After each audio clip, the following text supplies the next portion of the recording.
Vamos a leer y aprender de la palabra de Dios de Juan 7, 1 al 52. Son 52 versículos, no los vamos a leer todos. Lo único que voy a hacer es que voy a darles una idea por qué estamos hablando de Jesús.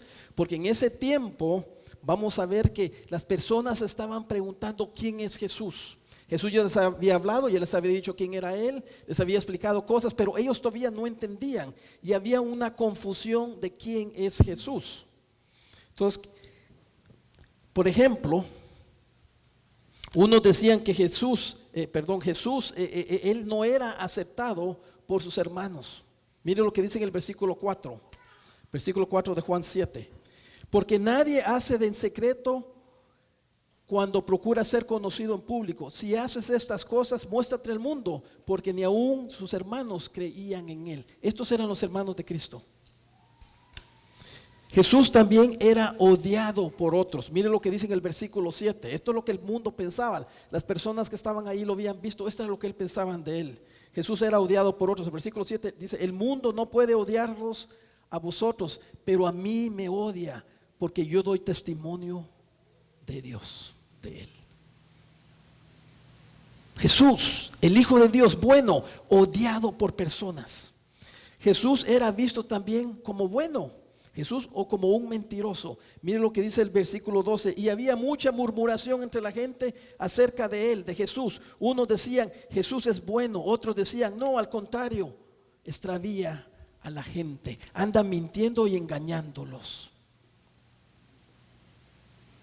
Jesús también era visto como alguien que sabía mucho de Dios. Mire lo que dice el versículo 15. Dice: entonces los judíos se maravillaban diciendo: ¿cómo puede éste saber de letras, saber de las cosas de Dios, saber de la Biblia sin haber estudiado? Jesús era visto también como un endemoniado. Mire lo que dice el versículo 20. La multitud contestó: tienes un demonio. Él andaba hablando de su padre y lo acusaban de que estaba endemoniado. Después quiero que miren también que Jesús era visto como alguien a quien matar. Versículo 25 dice: entonces algunos en Jerusalén decían: ¿no es este el que procuran matar? Los líderes religiosos procuraban matar a Cristo. Otros decían: Jesús era visto como un candidato para ser el Cristo. El versículo 26 dice: y ved, habla en público y no le dicen nada. ¿No será que en verdad los gobernantes reconocen que este es el Cristo? ¿Ya se da cuenta? La gente estaban confundidos, estaban tratando de averiguar quién era Jesús. Jesús también era visto como un profeta. Entonces algunos de la multitud, cuando oyeron, dice el versículo 40, oyeron estas palabras, decían: verdaderamente este es el profeta. Otros decían: este es el Cristo. Las opiniones de las personas que estaban ahí, que habían oído y visto a Cristo, todas variaban. Pero ¿quién era Jesús realmente? Y para poder entender bien quién es Jesús, hermanos, tenemos que entender su misión. Tenemos que entender qué es lo que Él hizo por nosotros. Vamos a ver las escrituras. Vamos a examinar un pasaje bíblico que todos los teólogos serios de Dios dicen que este pasaje es el pasaje más fundamental, el más principal de la Biblia. Romanos 3, 23 al 28. Lo vamos a leer juntos. Y quiero que entiendan bien y que no se me duerman, porque estas son palabras de vida eterna para usted. Ponga atención. Yo sé que a algunos de ustedes les va a querer agarrar un sueño o algo. A veces eso es físico por un cansancio natural, a veces eso es espiritual. Aquí tenemos una versión del Evangelio, aunque corta, pero bien profunda, de quién es Cristo. Aquí Pablo nos va a dar el Evangelio. Leamos juntos Romanos 3, 23 al 28. Por cuanto todos pecaron y no alcanzan la gloria de Dios. Vamos a explicar qué significa todo eso. Siendo justificados gratuitamente por su gracia, por medio de la redención que es en Cristo Jesús, a quien Dios exhibió públicamente como propiciación por su sangre a través de la fe, como demostración de su justicia, porque en su tolerancia Dios pasó por alto los pecados cometidos anteriormente, para demostrar en este tiempo su justicia, a fin de que Él sea justo y sea el que justifica al que tiene fe en Cristo Jesús. 27 dice, pues ¿dónde está la jactancia? Queda excluida. ¿Por cuál ley? ¿La ley de las obras? No, sino por la ley de la fe. Porque concluimos que el hombre es justificado por la fe, aparte de las obras de la ley. Aquí Pablo está hablando de qué es el evangelio. El primer punto esta mañana que creo que vea es que Jesús es quien vino a salvarnos del pecado. El problema que tenemos nosotros, hermanos, y se lo voy a decir claramente, porque ese es el problema nuestro con Dios. Nosotros pensamos que somos buenos. No somos buenos. No hay ni uno bueno. Mire lo que dice el versículo 23. Por cuanto todos pecaron y no alcanzan la gloria de Dios. Esta es la palabra de Dios y esto es lo que Dios está hablando de usted y de mí. Todos pecaron y no alcanzan la gloria de Dios. ¿Qué significa eso? Primero, para entender de qué nos está salvando Dios, usted tiene que entender cómo Dios mira el pecado. ¿Sabía usted que Dios odia no solo al pecador, no solo el pecado, sino que también al pecador? ¿Sabe usted eso? Mire lo que dice Salmos 11:5. El Señor prueba al justo, pero su alma aborrece al impío, aborrece al pecador y al que ama la violencia. Esta versión que tengo aquí es más cercana al griego original que tal vez la que tienen acá, pero dice, pero su alma aborrece al impío y al que ama la violencia. Esa palabra aborrecer es una palabra más dura que odiar. ¿Y qué es lo que está diciendo aquí Pablo cuando dice que todos han pecado? Que somos pecadores. ¿Y qué es lo que dice verso 11? La alma de Dios aborrece al impío, aborrece al pecador. Quiero que pongan atención, no se distraigan. No se distraigan. No somos buenos. No somos buenos. La razón por la cual no vemos qué tan peligroso es el pecado es porque no entendemos la santidad de Dios. No entendemos la santidad de Dios. Cuando nosotros empecemos a entender qué tan santo es Dios, usted se va a ver a sí mismo y usted se va a empezar a dar cuenta que realmente usted y yo no somos buenos. ¿Cuántos de ustedes piensan que Hitler fue un hombre feo, malo? Todos, ¿verdad? Y ustedes piensan que es justo de que Dios mande a Hitler al infierno o que lo pongamos preso y lo separemos de toda la humanidad. ¿Cree usted que es algo justo? Claro que sí. ¿Por qué? Porque Él es malo. Pero ¿ustedes creen que nosotros debemos de ser mandados al infierno igual que Hitler? No, ¿verdad que no? ¿Por qué? Porque yo soy mejor que Hitler. Hermanos, quiero decirles algo. Escuchen esto. Le pido a Dios que escuchen esto bien. ¿Sabe usted por qué usted se ve como una buena persona? ¿Sabe cuál es la diferencia entre Hitler y usted y entre Hitler y yo? ¿Sabe cuál es la diferencia?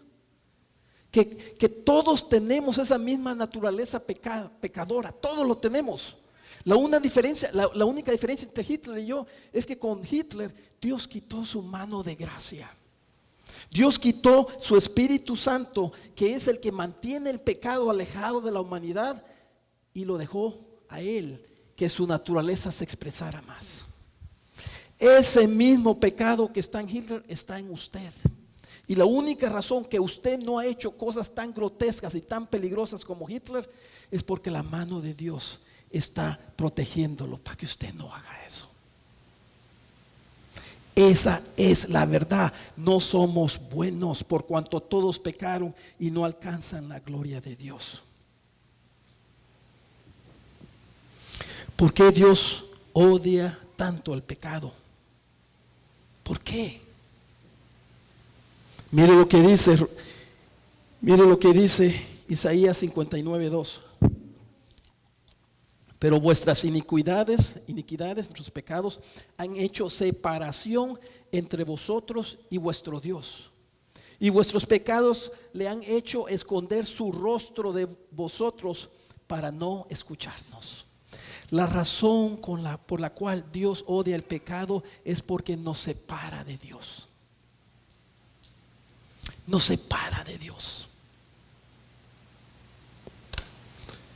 Por cuanto todos pecaron. Y dice aquí, y no alcanzan la gloria de Dios. ¿Qué significa esto? Que no alcanzan la gloria de Dios. ¿Dónde está la gloria? ¿La podemos agarrar? ¿Qué significa eso? No alcanzan la gloria de Dios. La gloria de Dios no alcanzan. Esa palabra alcanzan quiere decir que fallamos en alcanzar, fallamos en experimentar la gloria de Dios. La palabra aquí en el griego quiere decir no alcanzar el tiro al blanco. ¿Ustedes han visto el tiro al blanco? Es una cosa redonda, ¿no? Y tiene el centro ahí. Y en esos tiempos tenían un arco y una flecha y buscan dónde está el tiro al blanco, ¿verdad? Está ahí y apuntan y tiran. La palabra aquí en griego quiere decir que no pega, sino que no llega. Si la meta es ser gloriosos como Dios y compartir la gloria de Dios, nuestras flechas caen cortas, no llegan. ¿Por qué? Porque no somos buenos, porque somos pecadores. El pecado mata al humano. Otra de las razones por la cual Dios odia al pecado. Romanos 6:23 dice, porque la paga del pecado es muerte. Porque la paga del pecado es muerte. ¿Usted ha pecado, hermanos? Claro que sí. Pastor, ¿usted ha pecado? Claro que sí. Entonces, si Dios es justo conmigo, ¿qué es lo que Dios tiene que hacer conmigo si la paga del pecado es muerte? Yo tengo que morir. Yo tengo que ser echado al infierno porque la paga del pecado es muerte. No se distraiga, hermanos. Hay pecado en usted. Y estas palabras que está escuchando, aunque usted no lo crean, yo sé que son duras. Esa es la verdad de quienes somos nosotros. Y necesitamos escuchar la verdad del Evangelio. Porque la paga del pecado es muerte. Todos los humanos hemos pecado y la paga del pecado es muerte. Y es la muerte espiritual. Cuando usted trabaja, usted quiere que le paguen por su trabajo, ¿verdad? Por la misma forma, cuando nosotros trabajamos en el área del pecado, vamos a recibir una paga muerta. Muerte espiritual, una separación de Dios para siempre en un lugar de tormento y terror que se llama infierno.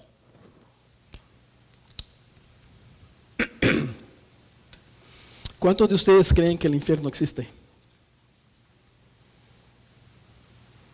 Existe. Jesucristo habló bastante del infierno. El Antiguo Testamento habla del infierno. Pero pastor, yo no puedo creer en un Dios que haya creado un infierno para mandar a las personas. Tenemos que entender bien qué es lo que está pasando y después vamos a ver si es justo Dios. Apocalipsis 21:8 dice esto. Esta es la palabra de Dios, hermanos. Cuando hablamos de la palabra de Dios y nosotros somos creyentes, tenemos que creer todo lo que la Biblia dice. No podemos escoger lo que a nosotros nos gusta. Ese lujo no lo tenemos con la palabra de Dios. Si usted viene y dice, esto aquí me gusta, estas promesas son buenas, me gustan a mí. No, esto es el infierno, no me gusta. No puede hacer usted la palabra. ¿Sabe qué está haciendo con la palabra de Dios? Usted hace eso. Usted le está diciendo, Dios, tú no sabes. Tú no sabes lo que es bueno para mí. En esto te equivocaste. Solo dése cuenta qué tanto orgullo hay con nosotros. Y ese orgullo se manifiesta cómo leemos y si realmente creemos lo que dice la Biblia. Con Jesucristo solo hay dos lugares. O creemos que Él es el Hijo de Dios y Él mismo usó la palabra de Dios y la respetó, o no creemos nada en Él, porque el que es tibio lo va a vomitar de su boca, dice la Biblia. O estamos con Cristo o no estamos con Él. No hay un lugar en medio. Y esto se lo digo con amor, porque la vida suyas están en la balanza. El infierno, Apocalipsis 21:8 dice, pero los cobardes, los incrédulos, los abominables, los asesinos, inmorales, hechiceros, idólatras y todos los mentirosos tendrán su herencia en el lago que arde con fuego y azufre, que es la muerte segunda. Qué bonito fuera que uno se muere y ya no hay lugar. No es cierto. Nos dice aquí que hay una segunda muerte esperando a aquellos que no han puesto su fe en Jesucristo. El segundo punto esta mañana es: Jesús es quien vino a pagar por nuestro rescate. En ese problema estamos nosotros. En ese problema están los que no han creído en Cristo. Los que ya creímos, ahorita vamos a ver qué fue lo que hizo Jesucristo. Pero ese es el problema de una humanidad que se cree buena, que se creen más buenos que Cristo y se creen más buenos que Dios. Mas sin embargo, no tienen el amor de poder ayudar y servir a una persona. Y nos creemos más buenos que Dios, mucho menos dar su vida. Jesús, quien vino a pagar por nuestro rescate. Aquí tenemos una escena de la corte de Dios. Dice el versículo 24. Esto está, quiero que se imagine en la corte de Dios. Ahí está Dios, que es el juez, sentado como juez. Y ahí está lo que vamos a ver. 24 dice, siendo justificados. Estos son términos legales, son términos de corte, los vamos a explicar. Siendo justificados gratuitamente por su gracia, por medio de la redención que es en Cristo Jesús. Tenemos tres palabras aquí, grandes teólogas, que las tenemos que explicar. Tenemos justificados, tenemos gracia, tenemos cuatro, tenemos redención. Tenemos tres, perdón. ¿Qué significa esto? ¿Qué es la justificación? Justificación quiere decir esto, ponga atención. ¿Qué es ser justificado? Siendo justificados, dice que hemos sido justificados, aquellos que creemos en Jesús. ¿Qué significa esto? Justificación significa declarado justo. Una persona que es justificada es una persona declarada justa. Yo sé lo que están pensando algunos de ustedes. Yo no necesito esto, pastor. Yo estoy bien, yo soy bueno, yo no he pecado como otros. Si no has pecado como otros, es porque Dios te está protegiendo. Pero si Dios remueve su mano de ti y de mí, fuéramos peor que Hitler. Justificación, declarado justo, muy importante. Eso no quiere decir que usted es justo. Eso quiere decir que usted es declarado justo, pero no lo hace una persona justa. ¿Por qué? Porque sabemos que hay pecado en nosotros.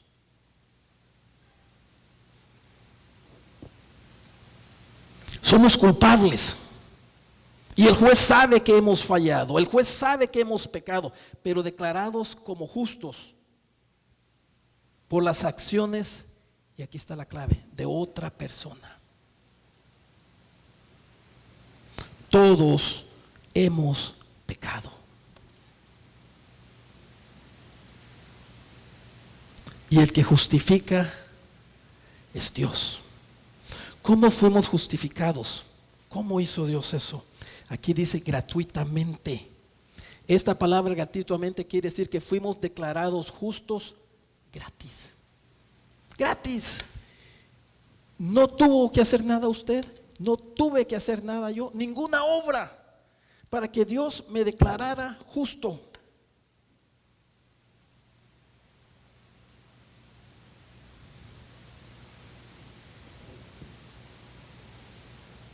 Alguien pagó por nosotros. Y ese pago fue enorme. Fue un pago muy grande.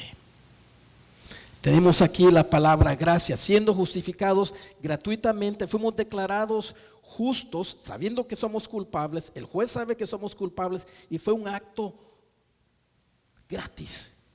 ¿Y por medio de qué? Por su gracia. Por la gracia de Dios. ¿Qué es la gracia de Dios? No es como, bien, gracias, ¿cómo está usted? Estoy bien, gracias. No quiere decir eso. Dice aquí gracia. Eso es un favor, una ayuda que no se merece. Un favor, una ayuda que no se merece. Si una persona viene y le hace bastante daño a usted, le insulta, le roba, es más, puede hasta que golpee a uno de su familia o termine matando a alguien de su familia. Esa persona no merece su perdón, por así decir. Y aquí tenemos a un Dios justo dándonos algo que no merecemos. Y aquí tenemos la otra palabra, redención. Redención. Esa palabra sí la conocemos, es redimir. Ustedes se han dado cuenta de a veces no compra una botella y aquí en la botella va a decir y el precio de redención es 5 centavos, ¿no? Redención. Esa palabra quiere decir hacer un pago por alguien que está en esclavitud, en este contexto bíblico, en este contexto de la corte. En esos tiempos ellos tenían esclavos. Los esclavos de esos tiempos no son como los esclavos, la esclavitud en ese tiempo en Israel era un poco distinta a los conceptos que tenemos de esclavitud. En ese tiempo, si yo tenía una deuda con usted y no tenía cómo pagarle, había una ley en Levíticos que me decía que yo podía trabajar para ustedes para pagarle la deuda a usted. Y el tiempo que tenía eran 7 años. Después de esos 7 años yo ya quedaba libre y había pagado mi deuda. Pues lo que eso quiere decir es que nosotros hemos sido esclavos al pecado no por 7 años, por toda nuestra vida, y que alguien vino y nos compró para que ya no seamos esclavizados por ese pecado.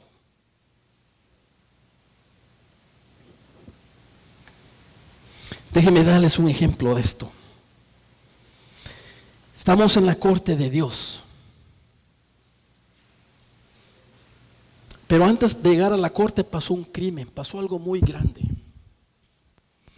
Usted llegó a su casa. Se dio cuenta que conforme iba llegando a su casa, que en su apartamento, que la puerta estaba medio abierta, que las ventanas quebradas y todo eso. Usted está un poco asustada, abre la puerta y mira a su familia, mira a sus hijos, a su esposo, tirados en el suelo. Sangre por todos lados. Es más, cuando usted entra todavía hay una persona ahí que está viva y el ladrón y el asesino está ahí adentro peleando con esta persona y mata a su hijo. Y usted lo mira. Algo horrible. Usted viene, usted entra, lo agarra y le empieza a pegar. Después si usted es creyente y dice no, lo amarra y dice mejor voy a llamar a las autoridades. Las autoridades llegan, toman foto de toda esta escena horrible con sangre, con acuchilladas, todo horrible, y su familia está ahí en el piso y usted es la única que sobrevivió. Van al juez y ahí está el juez en la corte. Viene este juez y dice: yo soy el juez, yo soy un juez bueno. Yo perdono a ese asesino. ¿cómo se sentiría usted? Yo sé que están confundidos ahorita y ese es el punto. ¿Cómo se sentirían ustedes de que un Dios bueno está perdonando a todas estos, a su familia que fue asesinada y matada? Porque Dios es bueno, ¿verdad? ¿Cómo se sentirían ustedes? ¿Hay justicia? No hay justicia, ¿verdad? Y este es el problema, hermanos, que tenemos cuando nosotros pensamos que Dios es bueno y no es un Dios de justicia. Usted y yo vamos a exigirle a Dios que haga justicia. Y usted viene y le pregunta al juez: señor juez, ¿pero por qué hace eso? Porque yo soy un juez de gracia. Yo sé que esta persona es culpable, no se merece todo eso, se merece ir a la cárcel y posiblemente cadena perpetua o la pena capital.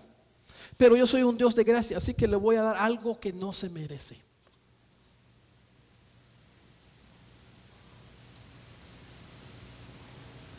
Pero hasta aquí, si usted mira a Dios solo así, usted mira a un juez que no es bueno, porque no está haciendo justicia, ¿verdad?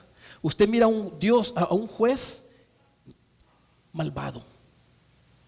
Pero Dios no terminó ahí. Dios tenía que hacer justicia, y ahí donde la palabra redención es muy importante. Redención es muy importante. ¿Qué es lo que hizo Dios? Dios, el juez, exige un pago por la muerte de toda su familia. ¿Y saben quién hizo él a pagar ese pago? ¿Quién pagó por ese pago de toda su familia que está ahí muerta? Dios es tan bueno que Él también ama a ese pecador que mató a toda la familia. Pero Dios tiene que hacer justicia.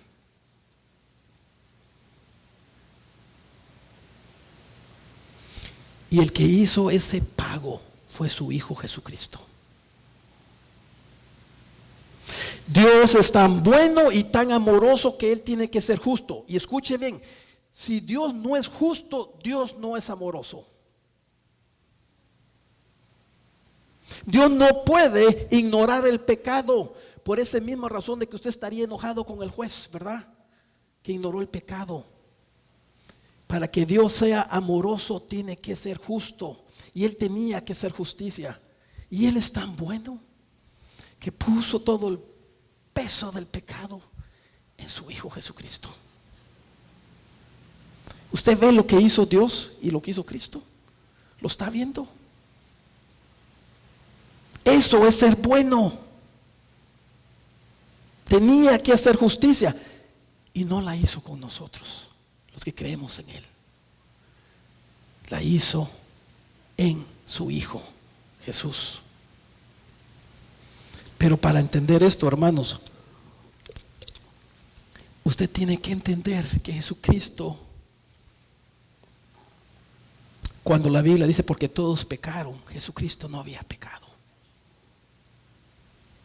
Lo que usted tiene que entender es que toda la ira de Dios cayó en Cristo. Usted no sabe qué tan duro fue para Dios Padre poner toda su ira en su único Hijo. Pero, pastor, ¿por qué estaba Dios tan enojado? ¿No estaba usted enojado cuando le conté la historia de que todos familia había muerto y que usted quería justicia? ¿Cómo es eso que usted y yo podemos pedir justicia y Dios no puede pedir justicia? ¿Cómo es eso que le exigimos amor a Dios y nosotros no estamos listos para hacer justicia? El último punto esta mañana es: Jesús es quien vino a apacentar la ira de Dios. Ese es Jesús, el Cordero de Dios, que vino a apacentar la ira de Dios. Aquí tenemos la reconciliación de Dios con sus hijos, con nosotros. Y esta es la buena nueva de nosotros. No es la buena nueva para Jesús. Esta es la buena nueva para nosotros. Mire lo que dice aquí, 25. A quien Dios exhibió públicamente como propiación por su sangre. La crucifixión fue un acto público de avergonzar y de la ira de Dios caer sobre el Hijo de Él, para que toda la humanidad lo viera. ¿Usted cree que Dios se deleitó en hacer eso a su Hijo? Su único Hijo, que nunca había pecado, levantarlo en la cruz y tenerlo ahí para que toda la humanidad a través de los tiempos, y en ese tiempo los romanos lo vieran, y todos aquellos con esos corazones duros vieran la ira de Dios sobre su propio Hijo.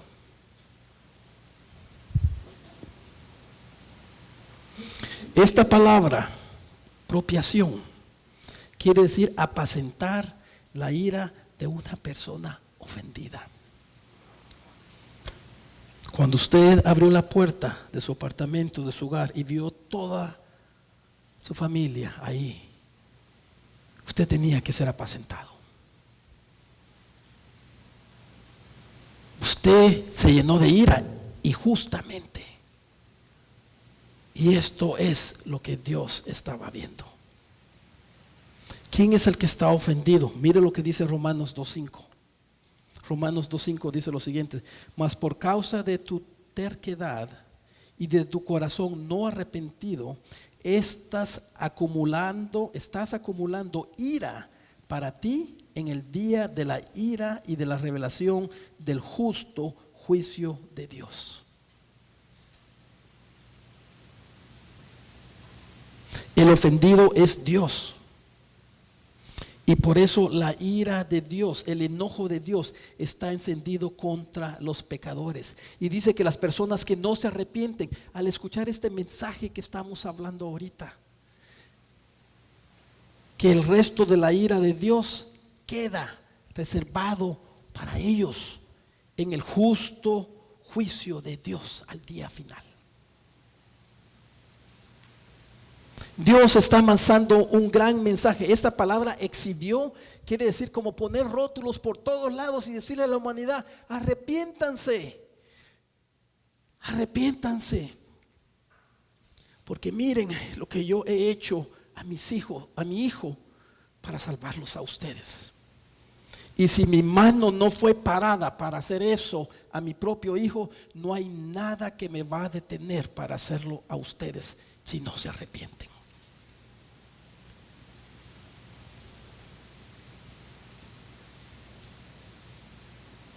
¿Cómo se puede calmar y apacentar la ira de Dios sobre aquellos que todavía piensan que han creído, pero no han creído?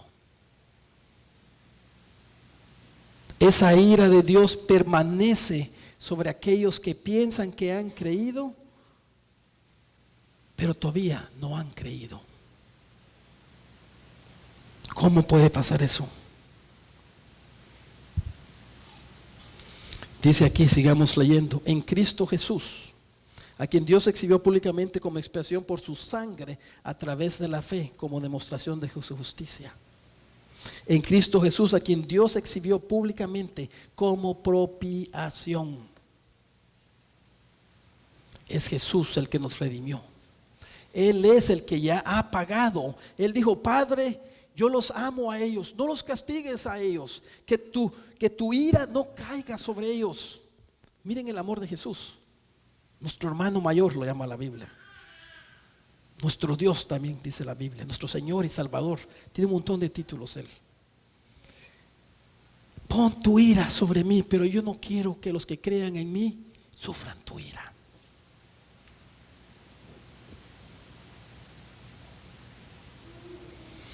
Eso fue exactamente lo que vino a hacer Jesucristo.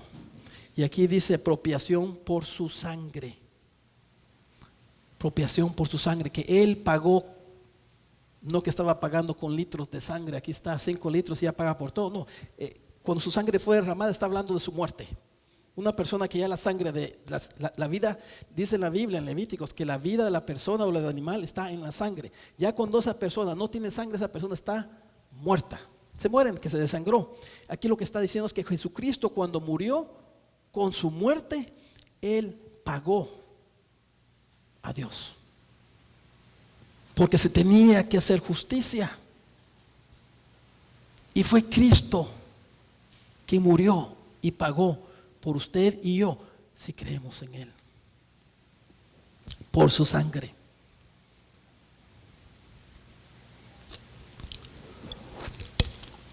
Hermanos, quiero hacer una diferencia muy importante aquí. No se me duerman. Usted puede escuchar todo esto y todavía no ser salvo. Usted puede saber todo esto que ha escuchado esta mañana y todavía usted no puede ser salvo. Pero pastor, ¿qué está diciendo? Hay una gran diferencia entre saber y entender el evangelio y creerlo. ¿Ustedes creen que Satanás no entiende todo esto que hablamos? Él lo entiende. Los demonios lo entienden. Pero creen, no. Una cosa es saber estas cosas de Dios y otra cosa es decir, sí, yo las creo. ¿Cómo va a saber usted cuál es la diferencia en su vida? Cuando usted cree realmente el mensaje de Cristo, usted va a nacer de nuevo, dice la Biblia. Y eso solo puede agarrarse a través de la fe. Cuando la nueva naturaleza, cuando el Espíritu Santo de Dios viene y entra en usted, usted va a ser una nueva criatura. Ese es el trabajo del Espíritu Santo, no es el trabajo suyo. Cuando usted sabe y usted le dice, Dios mío, yo creo esto, Señor, ayúdame.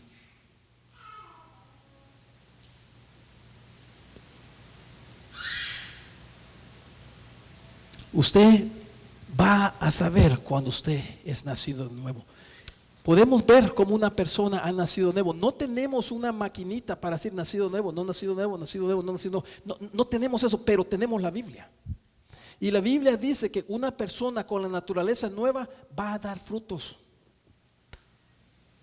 Usted va a ser la primera de las personas que usted va a saber que algo ha pasado en usted. Usted va a saber que antes iba a la iglesia porque le decían, porque era bueno, y usted sabe que quiere estar del lado bueno de Dios y todo esto. Esas son obras. Cuando la naturaleza humana es quitada, es solapada, mejor dicho, está puesta abajo, y la nueva naturaleza viene, va a pasar un cambio en usted, que algo adentro, el Espíritu Santo le va a decir, ve a la iglesia. Su carne le va a decir, no, no tengo ganas. Y el Espíritu Santo le va a ayudar. Y le va a ayudar. Y le va a ayudar. Y después va a llegar un tiempo, hermanos, conforme usted va creciendo, que nadie le va a tener que recordar ir a la iglesia. Usted va a ir porque usted quiere estar en comunión con los hermanos y usted va a estar con ganas de alabar a Dios. Si usted no tiene eso, Santiago dice que se examine. Examine su corazón. ¿Realmente cree usted que hay un infierno, que hay un cielo, que usted no es bueno? Yo no soy bueno. ¿Saben cuál es la razón número uno por la cual nosotros no entendemos y nos cuesta creer que somos malos, que somos pecadores? Cuando usted empieza a leer la Biblia y ve lo que la Biblia dice de usted, usted se va a dar cuenta. Pero el problema número uno que yo me he dado cuenta en mi vida, por la cual yo me veo como bueno, a veces, es porque no entiendo qué tan santo es Dios. No entiendo que el estándar de Dios es la perfección absoluta. Dios es santo, y esa palabra santo quiere decir que Él está apartado, separado de nosotros. Él no es como nosotros. Mis pensamientos no son como los de Él. Los pensamientos míos están aquí en la tierra y los de Él están en el cielo, y hay una gran separación. Cuando Él nos dice que no hay ni uno bueno, hermanos, no hay ni uno bueno. ¿Cree usted eso?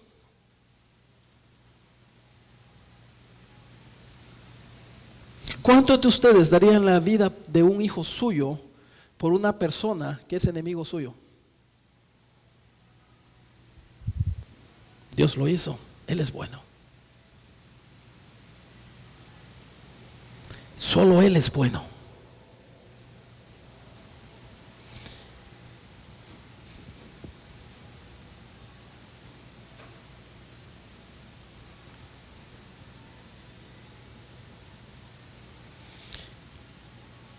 Dice aquí,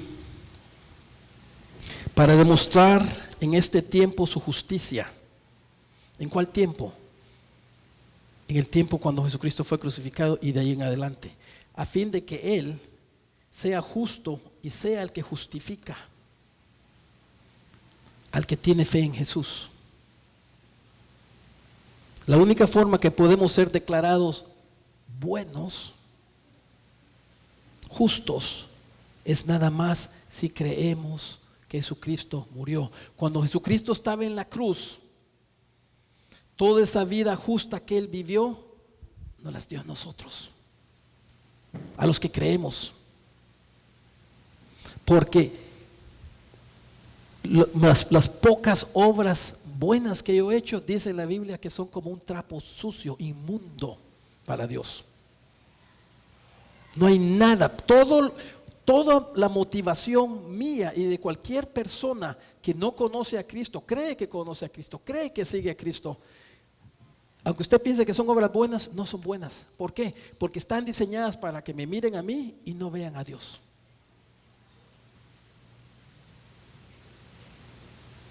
Para demostrar en este tiempo su justicia, a fin de que sea justo, Él sea justo y Él sea el que justifica al que tiene fe en Cristo. La cruz mostró que Dios es justo y que Él juzgará duramente el pecado de los humanos. Pero Dios es bueno, Él no me va a castigar a mí si no creo en Él. Mire lo que hizo Dios con su Hijo. No se engañe. ¿Usted cree que es mejor que Cristo? La cruz mostró que Dios es justo y que Él juzgará duramente el pecado de los humanos. ¿Por qué? Porque usted y yo queremos justicia, ¿verdad? Y Dios nos está ofreciendo algo gratis. La salvación. No gratis, gratis para nosotros porque no nos costó nada a nosotros, pero le costó la vida a su Hijo. Hubo un gran pago que se hizo. ¿Por qué? Porque la paga del pecado es la muerte. Hermanos, para terminar, yo estaba orando por ustedes y mi oración ha sido que puedan ver el Evangelio de Cristo. Tenemos un problema grande en las iglesias. No todos son salvos. No todos son salvos. Mi deseo es que sean salvos, todos los que vienen. Pero les tengo que decir la verdad, porque si no les hablo la verdad o no escuchan ustedes la verdad de Dios, eso no es amor. El amor y la verdad van juntos.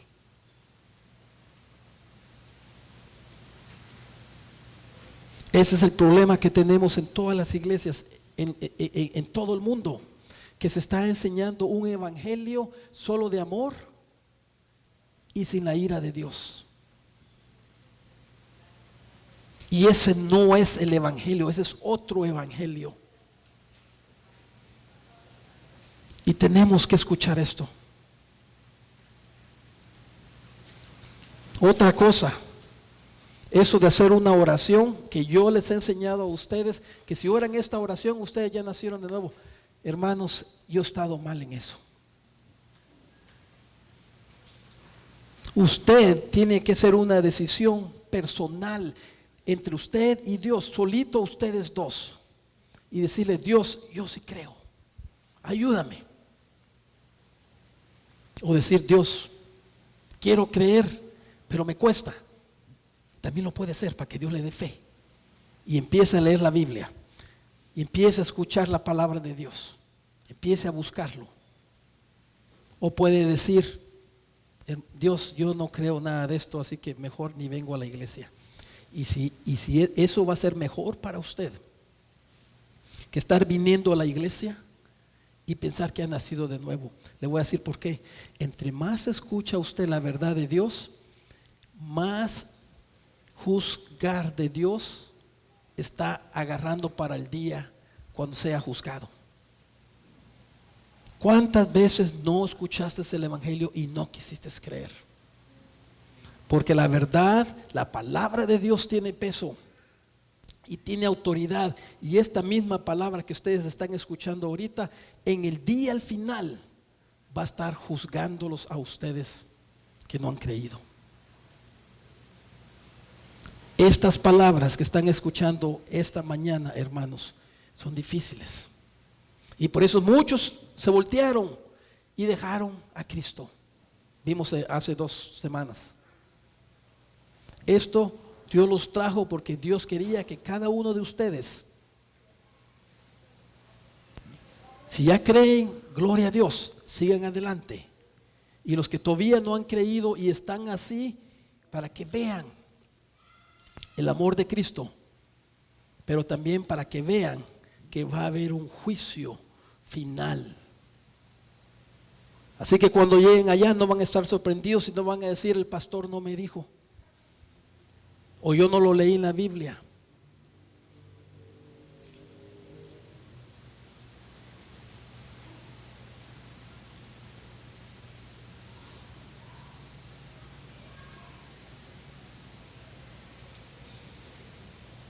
He estado orando por ustedes para que puedan ver el amor de Cristo.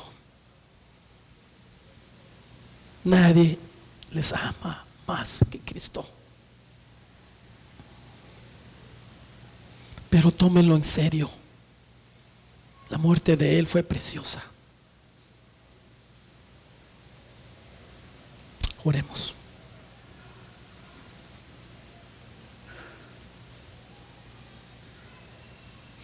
Señor amado, esta es tu palabra, Señor, y yo sé que es dura porque va en contra de todo lo que el mundo nos dice que somos buenos, y no somos buenos. Pero tú nos quieres hacer buenos. Tú quieres hacernos hijos tuyos. Señor, los que hemos creído, reconocemos que hemos creído porque ha sido tu voluntad. Tú nos escogiste y te damos gracias. Señor, aquellos que escucharon este mensaje que es tuyo, de tu palabra, y todavía no te conocen, Señor, te pedimos, Señor, que los despiertes, que les quites ese corazón duro y les des un corazón suave, Señor.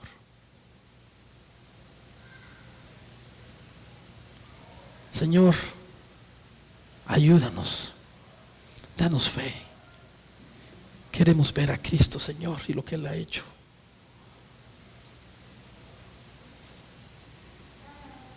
Ayúdanos a amarte más. Ayúdanos a conocerte más. Y Señor, ayúdanos a seguirte con nuestra vida. A ti, Señor. En el nombre de Jesús te lo pedimos. Amén.